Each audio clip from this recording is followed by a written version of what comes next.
자, 우리 욥기 42장 5절로 6절 말씀 같이 보시겠습니다. 네, 구약성경 803면 욥기 42장 5절로 6절 말씀입니다. 자, 우리 찾으신 줄 알고 한 목소리로 다 같이 시작. 내가 주께 대하여 귀로 듣기만 하였사오나 이제는 눈으로 주를 배웁나이다. 그러므로 내가 스스로 거두어 드리고 티끌과 제 가운데서 회개하나이다. 아멘. 우리 5절 6절만 한 번 더 읽어보겠습니다. 6절 한 번 더. 6절 시작. 그러므로 내가 스스로 거두어 드리고 티끌과 제 가운데서 회개하나이다. 아멘. 우리 욥기 구약 총정리 우리 사모님 말씀 전해주시겠습니다. 사실 창세기부터 말라기까지 하면 한 욥기가 한 중간쯤 나오거든요. 이 중간쯤 나오는데 이 어성경에서는 이 역사적인 흐름을 따라 간다고 해가지고 이렇게 하고 욥기를 맨 마지막에 했어요.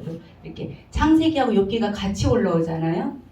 욥기가 시대적인 배경이 창세기처럼 아브라함, 이삭, 야곱 뭐 이런 족장 시대를 배경으로 했는데 그 이야기와 연결은 안 돼서 욥하고 아브라함이 연결되어 있다거나 욥하고 뭐 요셉이 연결되어 있다거나 이러지는 않은데 시대적인 배경은 같아요. 그래가지고 같은 시대는 아니지만 같은 족장 시대라고 해가지고 여기 창세기와 욥기가 같이 이렇게 올라오고요. 출애굽기하고 레위기는 출애굽기 과정에 레위기가 시내산에서 발생했잖아요. 그래서 이거 같이 묶었고, 그 다음 민수기하고 신명기는 왜 묶었냐면 민수기는 땅을 찾아서 이동하는 거예요. 이동했는데 가나안 땅에 들어가기 전에 모세가 죽었거든요. 그러니까 자기가 죽기 한 70일 전에 이스라엘 백성 2세대에게, 광야에서 태어난 2세대에게 너희 하나님은 이런 하나님이었어, 너희 부모님의 하나님은 이런 하나님이었어 라고 알려주는 게 바로 뭐냐면 신명기였어요. 그래서 여기 신명기가 민수기 다음에 나와요. 그리고 이제 요단강을 건너가서 땅을 정복하는 게 여호수아 이야기. 그 다음에 여호수아가 그 땅을 다 분배하고 죽었는데 그 다음에는 이제 그 다음 세대가 이렇게 하나님 나라를 이어가야 되는데 이게 지파별로 이렇게 쪽쪽쪽쪽 나눠져 있었잖아요. 근데 그때 지도자가 누구였냐면 사사들이었어요. 하나님은 왕이시기 때문에 특별히 왕을 세울 필요는 없었어요. 그래서 내 백성이 다른 나라에 침략을 당한다. 그러면 그때 하나님께서 뭐 드보라, 바락, 뭐 이렇게 삼손, 기드온 이런 사람을 중간중간에 세워서 하나님 나라를 이어가게 하신 게 이 사사기였어요. 그런데 이 사사기 시대에 자꾸 뭐라고 하냐면 우리도 블레셋처럼 저 아람처럼 왕 좀 세워주세요 하니까 그 왕을 데려오기 위한 책이 바로 뭐냐면 이 룻기였어요. 근데 이 룻기에 이스라엘의 첫 번째 왕 사울을 데려온 게 아니라 룻기에 누구의 조상이 나왔을까요? 다윗의 조상이 나왔어요. 누구? 룻. 그죠? 보아스. 그래서 이 사사기와 룻이 연결돼 있어요. 그리고 나서 이제 다윗이 왕이 된 이야기 사무엘 상하. 그리고 다윗이 150편 중에 한 73편의 시편을 썼거든요. 다윗 이야기는 아니고 다 자문, 아굴, 또 모세 뭐 이런 사람들이 쓴 책이에요. 그래서 그래도 다윗이 엄청 많이 썼기 때문에 반 정도 썼기 때문에 시편을 사무엘 상하랑 같이 연결해서 읽고, 그 다음에 다윗이 죽으니까 그 아들 솔로몬부터 시작해가지고 쭉 시드기야까지 시드기야가 끝났어요. 뭐하면서 끝났냐면 바벨론 땅에 끌려가가지고 죽으면서 끝났거든요. 그래서 그 열왕기 왕들의 이야기, 근데 그 중에 첫 번째 솔로몬부터 시작한다 그러는데 이 솔로몬이 지은 책이 잠언, 전도, 아가서랑 여기 아가서여서 이렇게 같이 있고, 나라가 이렇게 흥망성쇠를 이렇게 자꾸 타고 가니까 나타난 사람들이 선지자들이에요.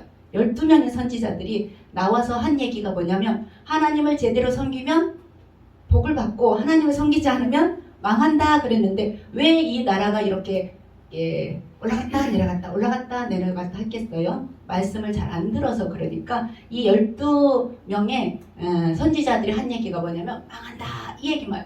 선지서의 주제는 망한다예요. 걱정하지 마셔도 무슨 얘기가 나와도 주제는 망한다. 이것만 읽으시면 돼요. 여기까지 해가지고 바벨론 땅에 끌려갔어요. 근데 예레미야가 뭐라고 그랬냐면 70년이 되면 돌아올 거야. 거기서 70년 동안 살고 있어. 하나님이 데려온다고 했어. 그래서 꾹 참고 있다가 70년 뒤에 여기 밑에 줄 돌아왔어요. 스룹바벨하고 예수아가 돌아와서 성전을 지으려고 돌아와가지고 성전을 짓고, 그 다음에 두 번째는 에스라가 와가지고 이 사람들의 그 정체성을 양육시키고, 이게 바로 뭐냐면 역대상하, 에스라, 학개, 스가랴, 에스더서고요. 그 다음에 마지막으로는 누가 돌아왔냐면 느헤미야가 와가지고 그 성전을 쌓은 그 성전 주변에 성벽을 쌓는 일을 감당했어요. 그런데 이 말라기가 왜 나왔냐면 이 성벽을 쌓고 잘 사는 것 같은데 여전히 약속한 건 하나도 안 지켰어요. 에스라 시대랑 느헤미야 시대에 뭐라고 했냐면 이방인과 결혼하지 않겠어요. 성전 잘 관리할게요. 나무도 내고 성전 세도 내고 11조도 내고 이렇게 해서 우리가 잘 감당할게요. 안식일, 안식년, 시간도 하나님 앞에 잘 지킬게요. 그랬는데 이것이 하나도 안 됐어요. 그 원인을 말라기가 누구를 탓했냐면 레위인들. 너희가 교육을 잘못 시켜서 그런 거야. 레위인들은 저 사사시대에 여호수아 시대에 땅을 안 줬잖아요. 그 가나안 서쪽하고 동편에 48개 성읍에 흩어져 살게 했어요. 같은 지파끼리 모여, 다른 지파는 다 같은 지파끼리 모여 살았는데 이 레위인만큼은 흩어져서 뭐 하라고 그랬냐면 가르치라고. 그런데 이 레위인들이 안 가르치니까 예배가 끊어졌고 또 이 레위인들이 도망갔다고 그랬거든요. 자기 먹고 살 게 없어서 도망갔다고 그랬어요. 11조 안 내니까 당연히 레위인들에게 줄 게 없고 레위인들에게 안 돌아가니까 제사장들에게 돌아갈 몫이 없고 이렇게 돼가지고 말라기에서 뭐라고 얘기했냐면 레위인들을 책망하는 거예요. 사람으로서는 안 되겠다. 내가 그동안 그렇게 사사도 세워주고 왕도 세워주고 또 선지자들도 세워주고 이렇게 했는데 도저히 사람으로는 안 되겠다. 그래서 내가 엘리야를 보낼게. 근데 그 엘리야가 세례 요한이었고 이 세례 요한이 누구를 예비한 거예요? 예수님을 예비한 거예요. 그러니까 결국은 내가 너희들 다 상황 알으니까 내가 독생자 예수 그리스도를 보내서 너희를 구원할게 하고 끝난 게 구약이에요.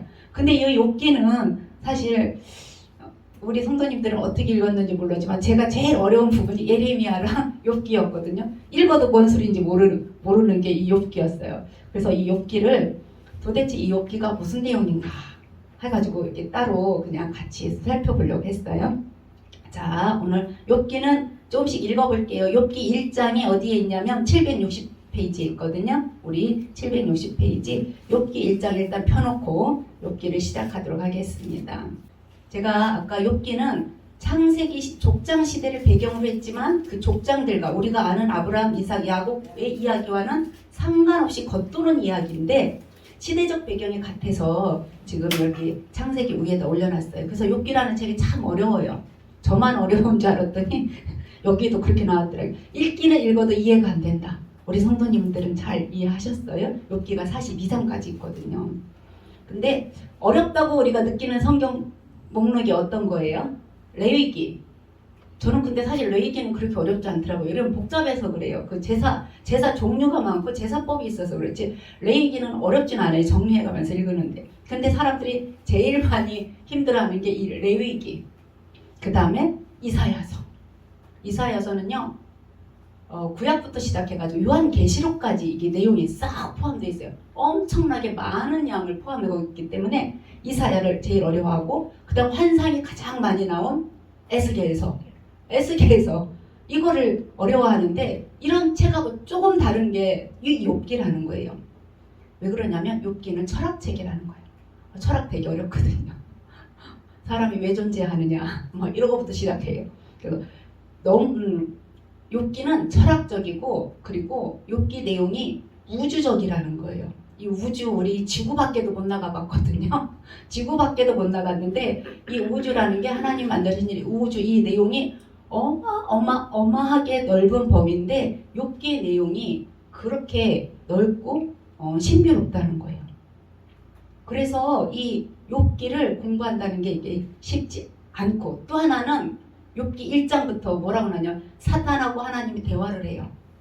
생각해 보셨어요? 하나님은 죄하고 상관이 없는데 그 사탄하고 하나님이 대화를 한다니까요. 그러니까 이게 소설인지 성경인지 헷갈리는데, 일단 우리가 욥기도 그 배경이 그 하늘나라도 배경이고 욥기가 살아가는 이 땅도 배경인 그런 내용을 가지고 있기 때문에 욥기가 어렵고, 또 욥기는 왜 시작했냐면 욥기 1장 8절에 보면 하나님이 욥을 자랑해요. 뭐라고 자랑했냐면 한번 눈으로 보세요. 욥기 1장 8절에 여호와께서 사탄에게 이르시되 네가 내 종 욥을 주위에서 봤니? 그가 온전하고 정직하고 하나님을 경외하며 악에서 떠난 자는 그와 같이 욥과 같이 악에서 떠난 자는 세상에 없다, 이렇게 자랑을 했어요.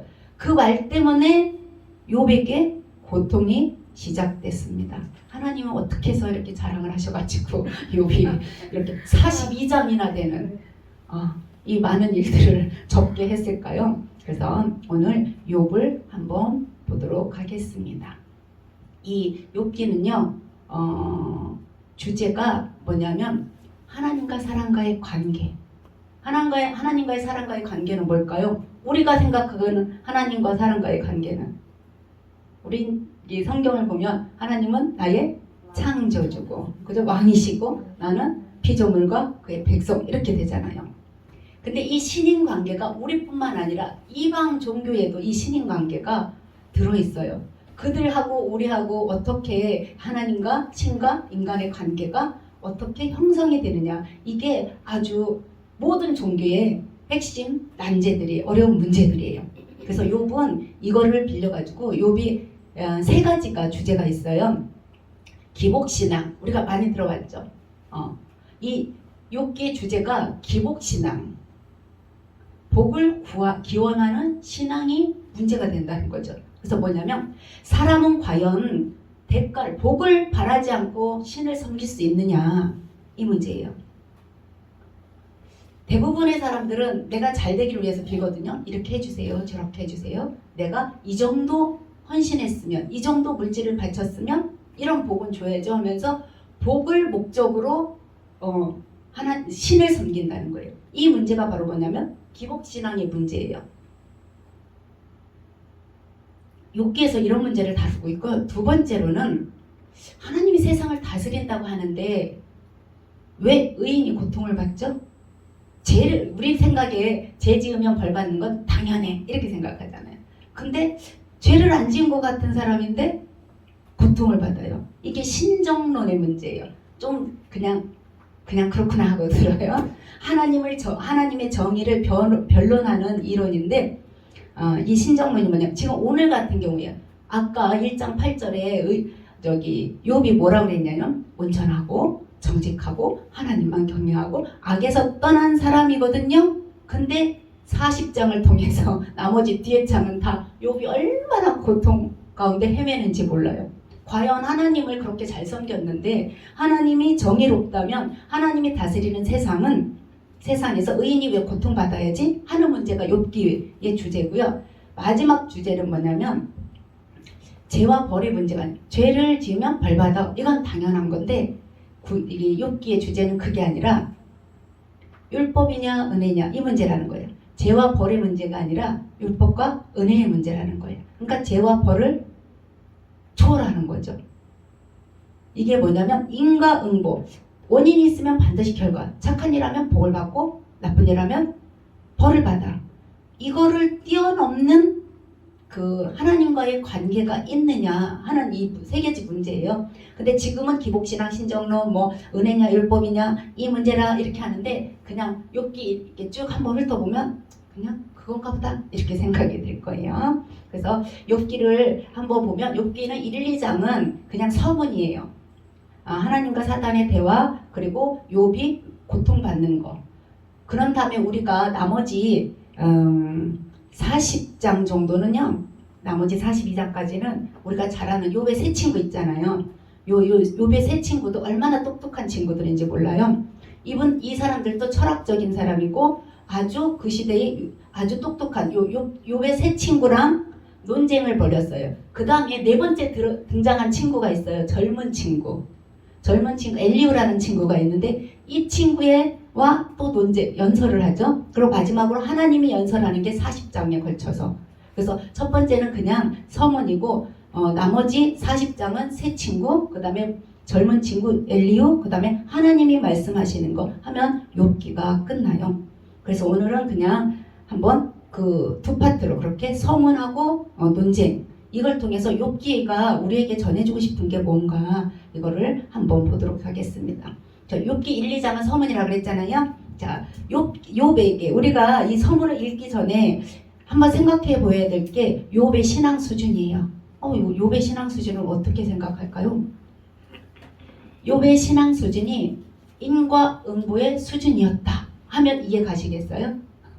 욥의 신앙 수준이 일반 그 이방인들처럼 바알과 아세라 얘네들을 위해 하는 그 사고방식처럼 인과응보적인 수준의 신앙을 가지고 있었다는 거예요. 하나님이 그러니까 어떤 하나님을 알았냐면 내가 하나님한테 잘 섬기면 하나님이 나한테 복을 주시고 내가 혹시 하나님한테 잘못하면 벌을 주시는 그런 하나님으로 알았다는 거예요. 이게 뭐가 잘못일까요? 이따가 보면 돼요. 그 다음에 두 번째 아까 말한 것처럼 하나님과 사탄이 대화를 하는 거예요. 있을 수가 없는 일이잖아요. 그 천국과 지옥도 이렇게 떨어져 있다고 그랬는데 천국은 하나님이 통치하는 나라고 지옥은 하나님이 통치하지 않는 나라인데 지금 사탄과 하나님의 같은 장소에서 대화를 하는 이 문제, 이 두 개 살짝 보고 넘어갈게요.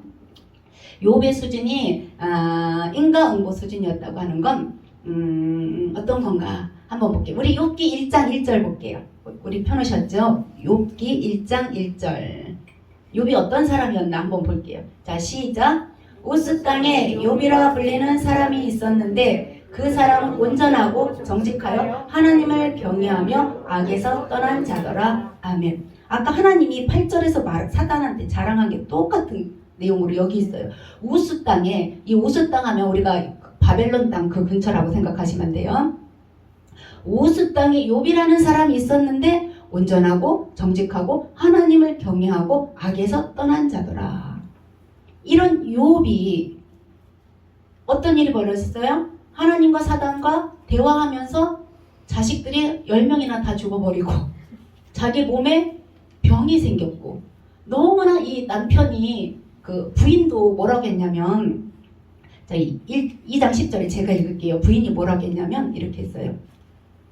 그의 아내가 그에게 이르되 당신이 그래도 자기의 온전함을 굳게 지키느냐? 하나님을 욕하고 죽으라 이렇게 얘기했어요. 이것만 보면 욥의 부인이 되게 나빴나? 믿음이 없나? 생각할 것 같은데 우리가 인간적으로 따져보면 자식이 10명이 죽었으면 아빠가 더 아플까요? 엄마가 더 아플까요? 그죠? 아니 아빠도 아프지. 근데 정말 한꺼번에 하루아침에 자기 자녀 아들 7딸 3명이 싹 죽었어요. 그리고 자기 남편은 병에 걸려가지고 여기 팍팍 긁고 있고 막 이러고 있는데 욥의 부인이 정말 너무 괴로워서 고백하는 게 뱉은 말이겠죠.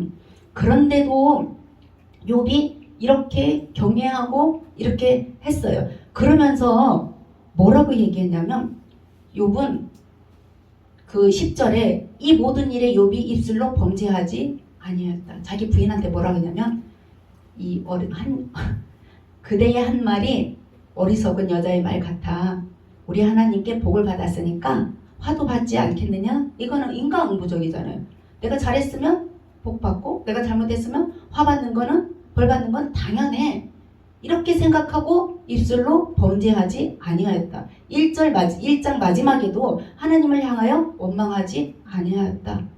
하여튼 욥의 수준은 엄청 우리 수준에 비하면 엄청나게 높은 수준인데 욥의 말을 들어보면 야 하나님이 복을 받았으니까 하나님한테 화도 받는 것 이건 인과응보 우리가 말하는 그 어떻게 보면 기복주의랑 약간 섞여 있다고 볼 수가 있어요.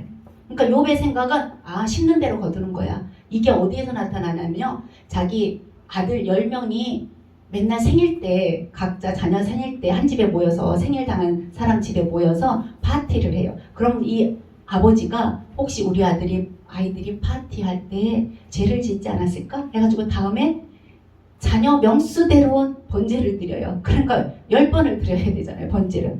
이거는 뭐냐면 혹시 내가 우리 아이들이 잘못해서 벌 받으면 안 되니까 내가 이 번제를 드려서 그 벌을 면하야지 하는 이 사고가 이 인과응보적인 사고, 심은 대로 거둔다는 사고인데 우리 속에도 혹시 있을 수 있을 것 같아요.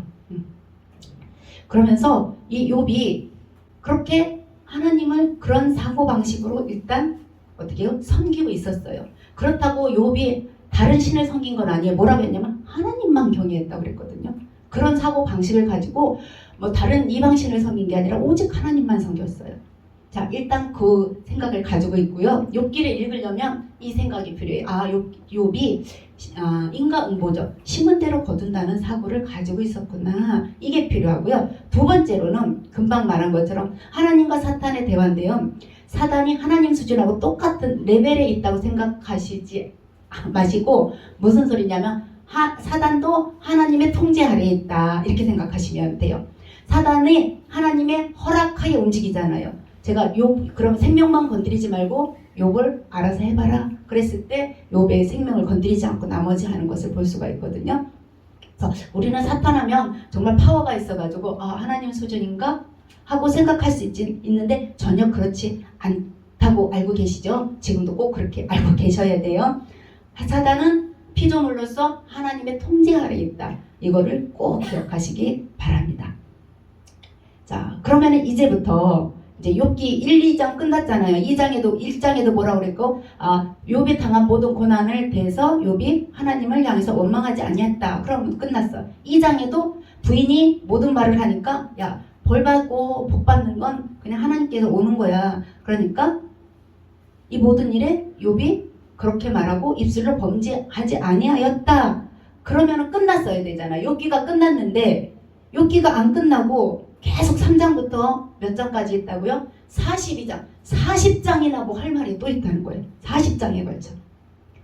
왜 그러냐면 이 욥 때문에 그래요. 아까 욥은 뭐라 그랬어요? 인과응보적인 심는 대로 거둔다는 사고 방식을 가지고 하나님을 섬겼어요. 근데 이게 잘못됐다는 거예요. 이 잘못 때문에 40장이나 걸쳐서 우리가 한번 공부해 볼 거예요. 그래서 욥기 전체적인 흐름은 욥의 인과응보적인 경건, 그러니까 인과응보적인 생각을 가지고 하나님을 섬긴 것, 이것에서 출발해가지고 그것 때문에 고난이 왔어요. 하나님하고 사단하고 얘기하다가 그럼 네가 해봐. 사단 보고 야 네가 해봐라. 욥은 절대 그러지 않아. 그러고 허락을 했어요. 그러자 연단이 시작되고 자녀가 죽고 몸에 질병이 오고 새 친구들이 와서 주제가 뭐냐면 이 세 명의 친구들이 와서 야 네가 죄를 지었으니까 벌 받은 거야. 네가 죄를 지었으니까 벌 받은 거야. 네가 죄를 지었으니까 벌 받은 거야. 이렇게 논쟁을 했어요. 그리고 네 번째 젊은 친구도 뭐라고 그랬냐면 요 버릇이 당신이 하나님한테 대들지 마세요. 욥이 너무 괴로우니까 하나님한테 막 항의하고 대들고 막 왜 하나님은 왜 이러셨을까를 고민하니까 이 젊은 친구가 하나님한테 대들지 말라고 막 옆에서 또 와가지고 힘들게 했어요.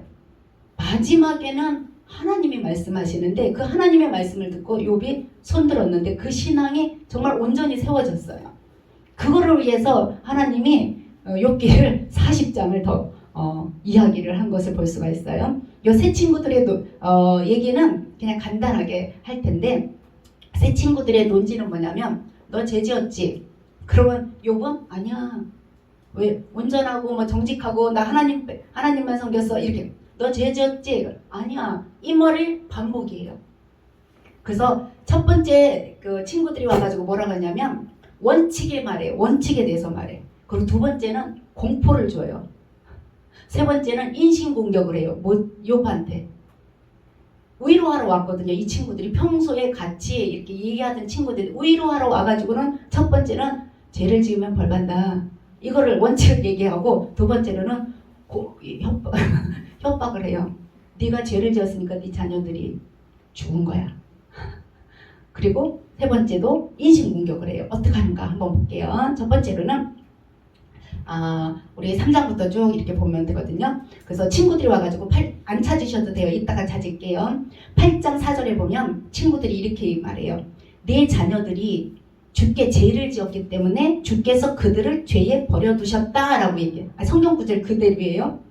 쉽게 말하면 네 자녀들이 죄 지었기 때문에 벌 받는 건 당연해. 이렇게 얘기한 거예요. 그러니까 욥이 그 말을 들으면 참 위로가 안 됐을 거예요. 뭐라고 대답했냐면 나도 그런 거 알거든. 근데 어찌 사람이 하나님 앞에 의로울 수 있냐. 나도 알아.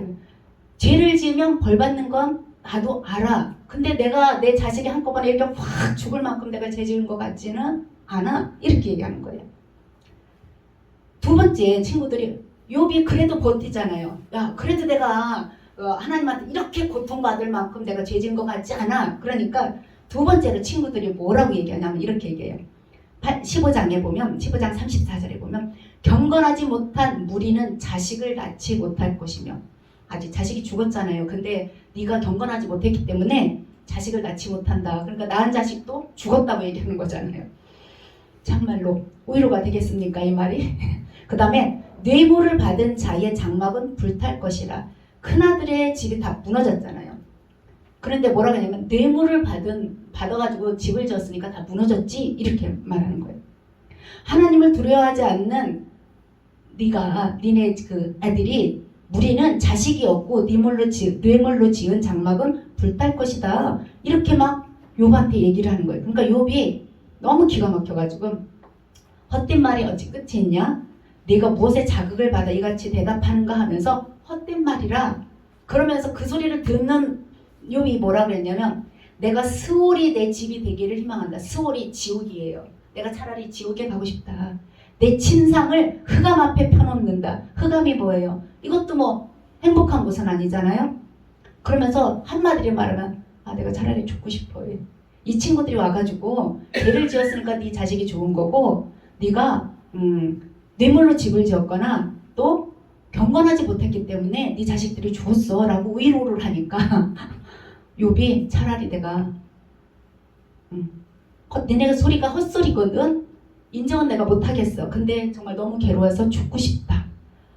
근데 욥이 여기에서 나 죽고 싶어하고 불 속에 뛰어들어가서 죽은 게 아니라 그때부터 하나님을 향해서 눈을 돌리기 시작한 거예요. 그동안은 친구들한테 계속 친구들이 말하면 반박하고 친구들이 말하면 반박하고 친구들이 말하면 반박했는데 요번에는 너무 괴로워서 죽고 싶다고 하면서 욥기 17장 3절에 뭐라고 했냐면 청하건대 나에게 담보물을 주소서 나의 손을 잡아줄 자가 누구리까 하면서 하나님이 내 담보물 보증이 되어주세요. 이 말. 내가 그동안 어떻게 살아왔는지를 하나님이 보증이 되세요. 쟤네들이 하는 소리가 내가 너무 괴로워서 사실 죽고 싶어요. 자식도 죽고 부인도 힘들어하고 나도 괴로우니까 죽고 싶어요. 라고 했어요. 자, 이제부터는 욥이 누구를 향해서 눈을 돌렸다고요? 하나님을 향해서. 그동안은 사람들하고 이렇게 토론을 했다면 지금은 하나님을 향해서 외쳐요. 그러면서 욥기 21장, 벌써 21장까지 갔어요. 찾아볼게요. 욥기 21장 7절. 자, 찾으셨으면 같이 읽을게요. 자, 시작. 어찌하여 악인이 생존하고 장수하며 세력이 강하냐? 라고 친구들에게 묻는 거예요. 하나님한테 눈을 돌리고 보니까 야, 악인은 그럼 벌 받아야 되고 의인은 복 받아야 되는데 지금 악인이 어떻게 한다고요? 생존하고 어떻게 하고 또 장수하고 세력도 강해요. 아니 우리가 생각했던 거랑 틀린 거잖아요. 지금 악인이 생존하고 장수하고 세력이 강하네? 얘들아 너희 좀 생각 좀 해봐. 우리가 그동안 하나님은 내가 잘하면 복 주고 잘못하면 벌 준다고 했는데 내가 보니까 악인이 오랫동안 장수하고 세력도 강해. 이거 좀 이상하지 않니? 라고 친구들한테 얘기했는데 친구들은 그 말이 귀에 안 들어와요. 욥은 왜 이 말이 생각났냐면 자기가 하나님한테 울부짖었거든. 하나님 이 고난이 왜 그러죠? 나는 하나님을 제대로 섬긴 것 같은데 왜 이 고난이 나에게 왔어요? 라고 하나님을 향해서 눈을 드는 순간 이 옆에가 보인 거예요. 세 번째, 이 두 번째 할 때 이렇게 하나님을 찾았는데 세 번째는 인신공격을 했다고 그랬잖아요. 뭐라고 얘기했냐면 22장에 보니까 네가 까닭 없이 형제를 볼모로 잡으며 헐벗은 자의 의복도 벗겼고 목마른 자에게 물도 안 줬지 줄인 자에게 음식도 주지 않았어도 이러면서 네가 이웃의 재산을 압류하고 옷을 빼앗고 목마른 사람에게 물도 한 모금도 안 주고 배고픈 사람한테 먹을 것도 주지 않았어 라고 욥의 인격을 막 공격하는 것을 볼 수가 있어요. 그런데 욥이 아까 뭐라 그랬어요? 이 공격받기 전 야 얘들아 봐봐 왜 죄인이 평안히 살다가 죽지? 의인이 그래야 되는데 죄인이 평안히 살다 죽고 의인은 고통을 받아. 이 친구들이 귀를 막으니까 욥이 하나님께 호소를 했어요. 뭐라고 했냐면 23장에 보니까 내가 어찌하면 하나님을 발견하고 그 처소에 나아가랴. 어찌하면 내가 하나님 앞에 호소하며 변론할 만의 말을 내 입에 채울 것이냐. 내가 정말 하나님이 어디 계신지만 알면 내가 하나님한테 그 보좌에 갔으면 좋겠다. 정말 내 사정을 알렸으면 좋겠어. 나는 이렇게 고통받을 만한 그런 일을 하지 않았어. 그러니까 아직도 욥의 생각은 뭐예요? 나는 그렇게 잘못한 것 같지가 않다는 거예요. 그렇게 잘못한 것 같아. 얘네들이 말하는 대로 그렇게 내가 잘못한 것 같지 않아요. 그래서 계속해서 얘기를 해요. 그러자 친구 한 명이 이렇게 말해요. 25장에 하나님 앞에서 사람이 어찌 의롭겠냐. 여자에게서 태어난 사람이 어찌 깨끗하다 하랴. 네가 자꾸 그렇게 말하는데 너는 죄를 안 지은 것처럼 얘기하는데 어찌 하나님 앞에서 사람이 의롭겠냐? 여자에게서 태어난 사람, 모든 사람은 다 여자에게 태어났거든요. 어찌 깨끗하냐? 그러니까 너 깨끗하지 않고 너 의롭지 않아. 그래서 네가 벌을 받았어 라고 친구가 또 얘기해요. 그러자 욥이 31장에 뭐라고 얘기했냐면 욥기 31장에 보면 1절부터 28절까지 쭉 뭐를 나 도덕적으로 엄청 의롭게 살았거든. 나 사회적으로도 정말 의롭게 살았어. 그리고 종교적으로도 의롭게 살았어. 그리고 아무것도 다른 거 의지하지 않고 하나님 의지하고 살았다니까. 이렇게 말해요. 그러니까 세 친구가 말하는 거랑 욥이 말하는 거랑 아주 이제부터 길이 달라지는 걸 볼 수 있어요. 그러자 이 젊은 친구 엘리오라고 했잖아요. 엘리오가 32장부터 쭉 나타나요. 욥이 뭐라고 하냐면 하나님 왜 대답 안 했어요? 내 고난이 왜 어디서 왔는지 제가 모르겠어요 라고 얘기하는데 하나님이 대답을 안 하시니까 욥이 이렇게 답답하잖아요. 그랬더니 이 엘리오가 뭐라고 얘기하냐면 욥이 왜 하나님 내게 대답 좀 안 해요 하고 불평을 하니까 그 젊은 친구가 엘리오가 하나님은 침묵하시는 게 아니라 우리가 깨닫지 못한 방법으로 끊임없이 말하고 있단다. 네 기준에서 대답 안 했다고 생각하지 마. 그리고 하나님한테 무례하게 대들지 마. 이렇게 얘기하는 거예요. 그 젊은 친구가. 혹시 우리도 기도할 때 내가 이거를 기도했는데 하나님이 대답을 안 하시고 있다면 이 친구 말이 하나님은 우리가 깨닫지 못한 방식으로 끊임없이 말씀하고 있다는 거예요. 나는 이쪽을 쳐다보고 있는데 하나님은 이쪽으로 계속 말씀하고 있다는 거죠. 그러니까 나한테는 대답이 없이 느껴질 수가 있죠.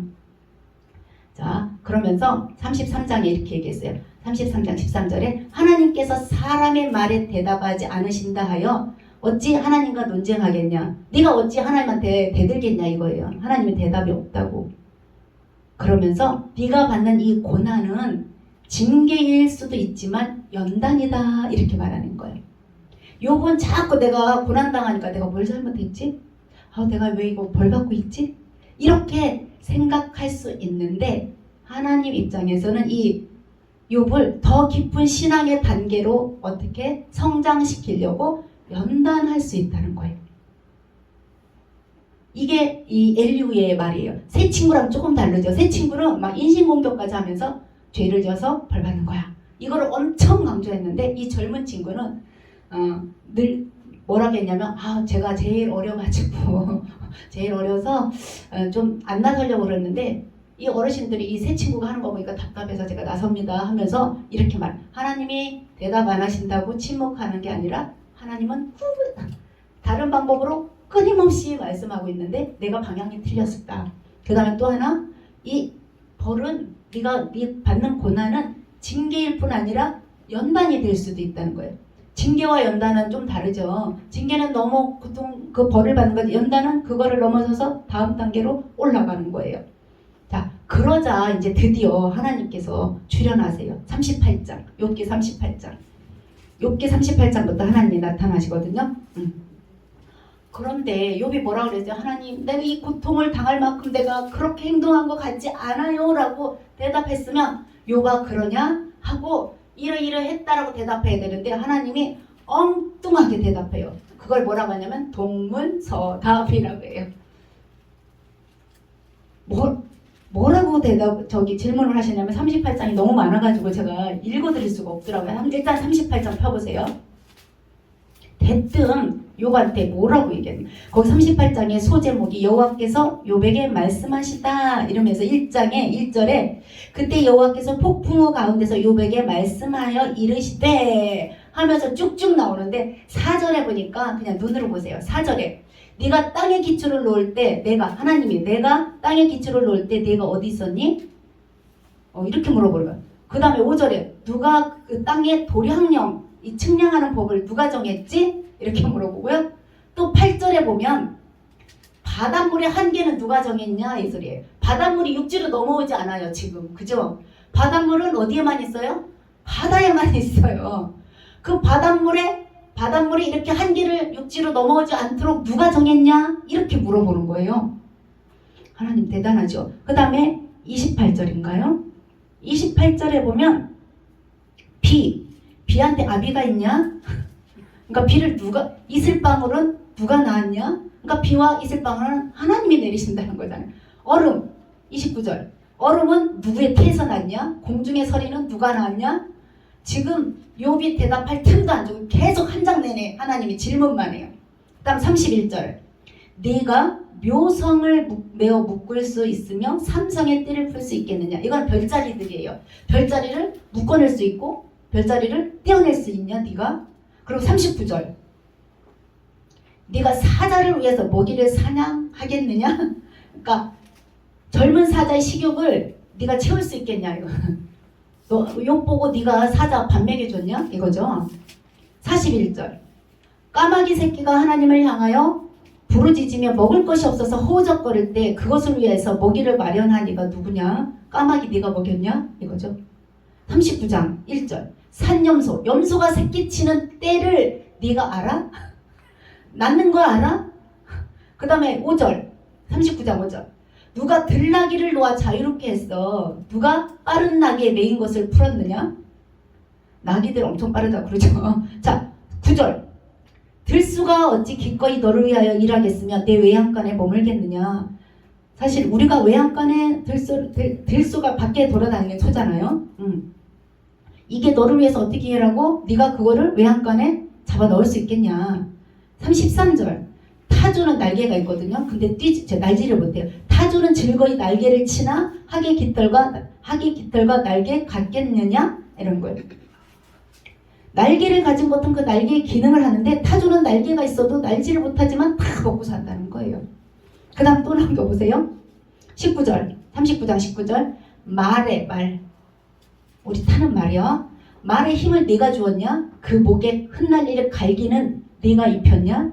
우리 대답해보세요. 우리 성도님들도 막 하신 하나님이 막 계속 말씀하신 자 27절 독수리가 공중에서 떠서 높은 곳에서 보금자리를 만드는 것이 어찌 내 명령을 따르느냐. 독수리가 공중에서 보금자리를 만드는데 네가 그렇게 명령했냐? 이건 그러지 않아도 독수리는 독수리대로 집을 짓고 살고 말은 말대로 갈기를 흩날리며 살고 나귀는 들에서 살고 타조는 알아서 먹고 살고 눈과 비는 알아서 오고. 자 이러자 엄청나게 쏟아붓잖아요. 욥이 40장 5절 우리 같이 읽을게요. 욥이 놀랬어요. 40장 5절 40장 5절이요. 시작.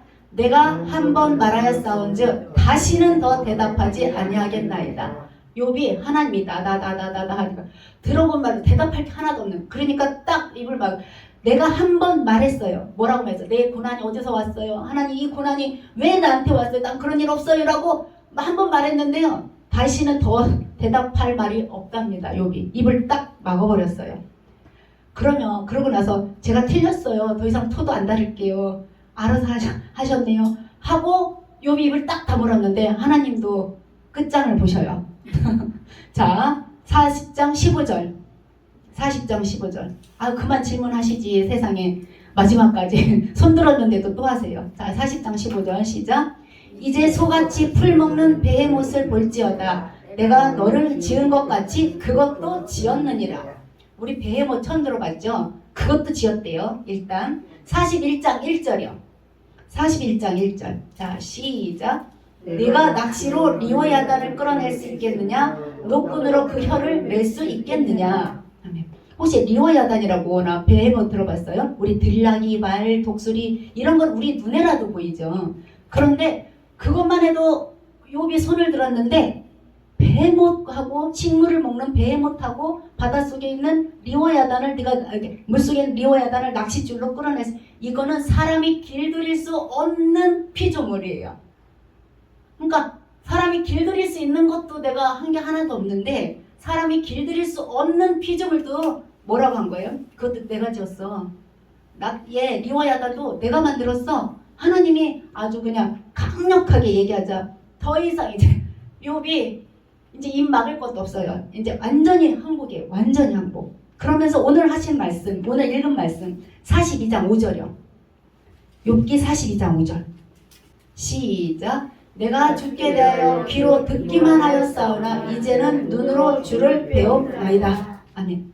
이 말을 하면 이게 뭐냐면 하나님 그동안은 내가 하나님이 이런 하나님 인과응보적인 하나님이라고 제가 듣고 이게 정보 수준에서 했는데 이제 내가 경험해 보니까 하나님을 지금 만나 하나님이 하신 그 질문 그 체험을 해보니까 그런 하나님이 아니었다는 거예요. 눈으로 주를 배웠다고 고백을 하고 있어요. 우리 신앙이 이랬으면 딱 좋겠어요. 막 귀로 막 많이 듣거든요. 근데 눈으로 체험하는 이런 정보였으면 이게 신앙이었으면 좋겠어요. 이게 무슨 소리냐면 그동안은 인과응보적인 하나님으로 알았다는 거예요. 욥이 친구들하고 똑같이 내가 잘하면 하나님이 나한테 복을 주고 내가 잘못하면 하나님한테 벌 받을까봐 내가 어떤 번제를 드리고 이렇게 인과응보적인 신앙을 가지고 있었는데 하나님이 지금 욥한테 질문하고 이렇게 친구들의 그 질문과 엘리후의 질문을 통해서 욥이 깨달은 게 뭐냐면 의인이 고통받을 수도 있고 악인이 잘 살 수도 있다는 걸 깨달은 거예요. 왜요? 이 모든 게 하나님의 주권이라는 거예요. 이 베헤못하고 리워야단 제가 이번 주 내내 이거 묵상했거든요. 여기 보니까 베헤못하고 리워야단을 하나님이 만드셨어요. 사람이 통제할 수 없다. 근데 하나님은 통제하잖아요. 그러니까 욥이 깨달은 게 뭐냐면 이 40장을 거쳐서 욥이 진짜 몸부림치며 깨달은 게 뭐냐면 그동안은 인과응보적인 하나님을 믿었다면 그게 아니고 의인에게도 고난을 주시고 내가 의인이 아니어서 내가 벌을 받은 게 아니었다는 거예요. 의인에게도 고난을 허락하시고 악인에게도 은혜를 베푸시는 그 하나님을 만나고 나서 지금 40장 5절에 그렇게 얘기한 거예요. 내가 그동안 하나님을 귀로만 들었사온데 이제는 눈으로 배웠습니다. 라고 하면서 하나님에 대해서 완전히 생각을 바꾼 거예요. 근데 그 친구들은 아직까지 뭐 하고 있어요? 그냥 인과응보적인 하나님을 알고 있는 거예요. 이 내용이 바로 그러니까 이 욥기가 그냥 욥의 이야기가 아니라 해피엔드. 욥이 처음에 고통받았는데 나중에 여기 42장 보면 아들 7과 딸 3을 두었다. 정말 예뻤다. 막 이렇게 나오거든요. 해피엔딩이 아니라 이 욥기는 복음서라는 거예요. 우리 사복음서처럼 이 구약에 숨겨진 복음서가 이 욥기라는 거예요. 제가 이 말씀을 듣고서 정말 많이 깨달았어요. 그렇지. 욥기가 왜 이렇게 어려웠을까 그랬더니 저도 그냥 욥기의 해피엔딩으로만 보고 있었던 것 같아요. 하나님이 욥을 회복시키면서 뭐라고 했냐면 그 욥기 42장 7절을 제가 읽을게요. 그냥 보세요. 42장 7절. 여호와께서 욥에게 이 말씀을 하신 후에 여호와께서 대만 사람 엘리바스에게 이르시되 너와 네 두 친구에게 노한다 이랬어요. 그러니까 세 친구에게 하나님이 노하셨어요. 이는 너희가 나를 가리켜 말한 것이 내 종 욥의 말과 같이 옳지 못하다. 그러니까 욥의 말도 틀렸고 네 말도 틀렸다는 거예요. 하나님이. 그런데 48절, 아니 42장 8절. 그런데 너희는 수소 7과 순양 7을 가지고 내 종 욥에게 가서 너희를 위하여 번제를 드리라. 내 종 욥이 너희를 위하여 기도할 것인지 내가 그를 기쁘게 받으리니 너희가 우매한 만큼 너희에게 갚지 아니하리라. 이는 너희가 나를 가리켜 말한 것이 내 종 욥의 말과 같이 옳지 못함이라. 아멘. 이래서 아니 욥의 말 틀렸는데 하나님이 욥 친구들한테 이 세 명의 친구들이 재물을 가지고 욥한테 가서 어떻게 하라고요? 번제를 드리면 욥이 너희를 위해서 기도할 건데 내가 그걸 기쁘게 받고 우매한 너희들에게 갚지 않는다. 너희들이 잘못했으면 갚아야 되는데 갚지 아니하겠다. 이렇게 말했어요. 욥을 중보 기도자로 삼은 거예요. 욥도 똑같아요. 욥도 이렇게 이 친구들하고 똑같거든요. 근데 욥이 다른 거는 이 고난을 통해서 성장을 한 거야. 하나님을 보는 관점이 달라졌어요. 인과응보적인 관점에서 절대 주권자이신 하나님으로 바뀌었다는 거예요. 이게 은혜라는 거예요. 그래서 공의의 하나님, 잘하면 복 주고 잘못하면 벌 주고 이런 하나님을 넘어서 이 욥기가 은혜의 하나님, 의인에게도 고난이 허락되고 악인에게도 은혜가 허락되는 이런 내용이 바로 욥기라는 거예요. 욥기가 이해되셨어요? 전 감동이었어요. 저는 감동. 너무너무 다음에 욥기를 보면 너무 행복할 것 같아요. 그래서 욥이 하여튼 고난을 통해서 깨달은 것은 이 복음이었어요. 절대 주권자이신 하나님이시구나. 그래서 욥기를 이렇게 마치고요. 이제 다 끝났죠. 창조부터 지금까지 이렇게 이야기를 해왔는데 구약이나 신약이나 하나님은 왕이십니다. 섞이면 안 됩니다. 이거를 기억했어요. 자, 여기 하나만 더 써있네요. 마지막으로 하나만 더 기억하세요. 욥이 고난에서 완전히 회복된 건 욥이 자기를 괴롭히던 친구들을 위해 용서의 기도를 시작했을 때다. 욥은 거기서 비로소 내 억울함의 틀을 깨고 하나님의 마음을 가진 진짜 성숙한 사람이 된 것입니다. 이렇게 제가 맨날 억울하다 그러는데 여기 보니까 욥이 하나님을 만난 다음에 억울함의 틀이 어떻게 됐다고요? 깨졌다고. 깨지고 하나님의 마음을 가진 성숙한 사람이 되었다. 이랬어요. 자, 이것이 복음입니다. 자, 그래서 구약은 결국 어떻게 돼요? 이렇게 막을 내리는데요. 우리가 여기 이 신구약 성경에 대한 그 핵심 구절을 우리 하나만 찾아보고 마칠게요. 요한복음 신약 성경 요한복음 5장 39절. 요한복음 5장 39절. 요한복음 5장 39절. 자, 같이 읽어보겠습니다. 시작. 너희가 성경에서 영생을 얻는 줄 생각하고 성경을 연구하거니와 이 성경이 곧 내게 대하여 증언하는 것이니라. 아멘. 이 성경은 신약도 되고 구약도 되거든요. 그러니까 구약이 그냥 역사 이야기가 아니라 누구에 대한 거라고요? 나에 대한 거. 곧 내게 대하여 증언하는 것이라. 이랬어요. 성경이. 예수님에 관한 거. 예수님 때문에 이 구약이 이렇게 많이 적혀져 있어요. 39권이나. 그래서 나머지는 신약에 이제 넘어올 건데요. 기도하겠습니다.